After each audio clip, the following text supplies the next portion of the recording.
जय श्री कृष्णा, राधे राधे। मैं पूजा शर्मा शुभ पर चैनल पर आपका स्वागत करती हूँ। आज हम आप सभी को बिचवारस की कथा सुनाएंगे। हिंदू पंचांग के अनुसार बिचवारस का व्रत भाद्रपद महीने के कृष्ण पक्ष की द्वादशी को किया जाता है।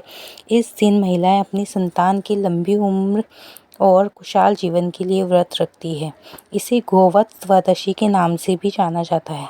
यह व्रत उन महिलाओं के लिए भी खास होता है जो संतान प्राप्ति की इच्छा रखती है। गोवत्स द्वादशी या बिचवारस के दिन गाय और बछड़े की पूजा की जाती है।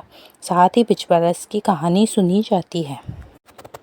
अब हम बिचवारस की कथा शुरू करते हैं। एक गांव में एक साहूकार अपने 7 बेटे और पोतों के साथ रहता था।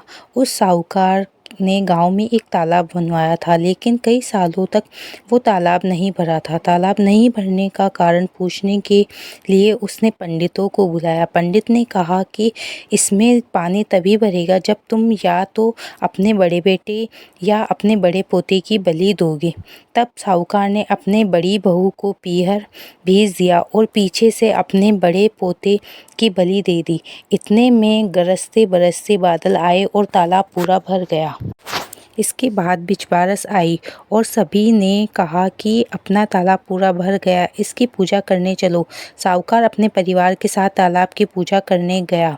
वह दासी से बोल गया था कि गेहूँला और धानुला को पका लेना। गेहूँला से तात्पर्य गेहूँ के धान से था। दासी समझ नहीं पाई। दरअसल गेहूँला और धानुला उनके दोनों गाय के बछड़ों का नाम भी था। उसने गेहूँला धानुला को ही पका लिया।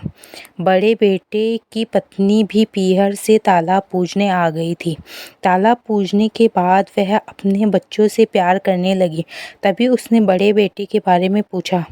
तभी तालाब में से मिट्टी में लिपटा हुआ उसका बेटा निकला और बोला, माँ मुझे भी प्यार करो। तब सास बहू एक दूसरे को देखने लगी। सास ने बहू को बलि देने वाली सारी बात बता दी। फिर सास ने कहा कि बिचवारस माता ने हमारी लाज रख ली और हमारा बच्चा वापस दे दिया। तालाब की पूजा करने के बाद जब वह वापस घर लौटे तो उन्होंने देखा बछड़ा नहीं था। साहूकार ने दासी से पूछा, बछड़ा कहाँ है?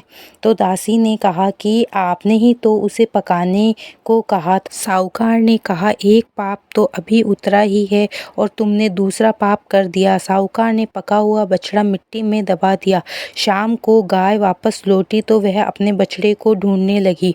इधर उधर भागने लगी, दौड़ने लगी, फिर मिट्टी खोदने लगी। तभी मिट्टी में से बछड़ा निकल गया। साहूकार को पता चला। वह भी बछड़े को देखने गया। उसने देखा कि बछड़ा गाय का दूध पीने में व्यस्त था।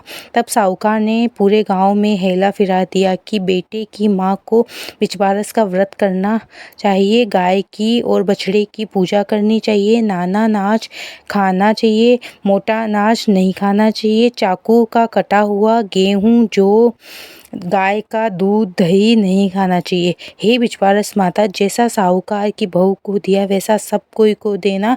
कहानी कहते सुनते सभी की मनोकामना पूर्ण करना।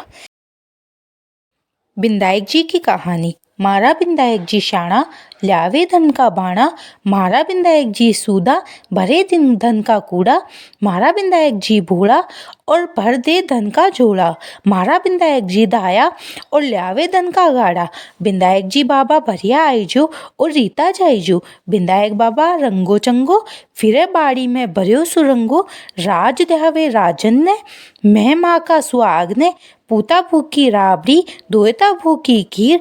मीठी लागे राबड़ी, खाटी लागे खीर। घर साकड़ो दीजो, धन मोकलो दीजो। सबका संकट हरजो, सबका दुख मेटजो।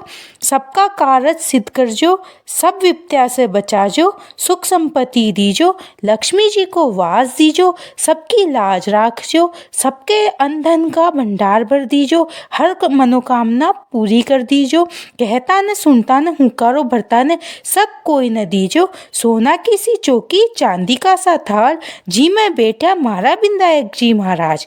जय हो बिंदायक जी महाराज। यदि आपको वीडियो अच्छा लगे तो लाइक शेयर कीजिए। चैनल पर नए हैं तो चैनल को सब्सक्राइब कीजिए। बेल आइकन को दबा दीजिए जिससे आने वाले वीडियो का नोटिफिकेशन आपको मिल जाए। हिंदू धर्म, रीति रिवाज, कथा, कहानी, गीत, भजन ये सब सुनने के लिए आप हमारे चैनल से जुड़े रहें। वीडियो में अंत तक बने रहने के लिए आपका बहुत बहुत धन्यवाद। जय श्री कृष्णा।